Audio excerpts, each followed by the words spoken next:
Hello everyone, my name is Austin from Marin Acura, and today I'll be showing you guys a tutorial on how to use your brightness settings in your 2017 Honda Civic Hatchback.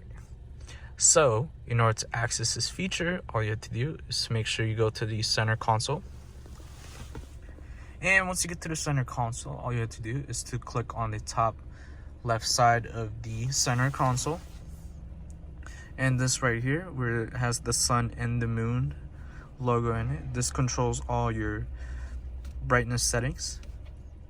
So you could just adjust it like this for the presets. So night brightness, day brightness, and yeah, that's pretty much it. And then if you would like to have your custom touch to it, to however you like it specifically, you could just use the knob on the right.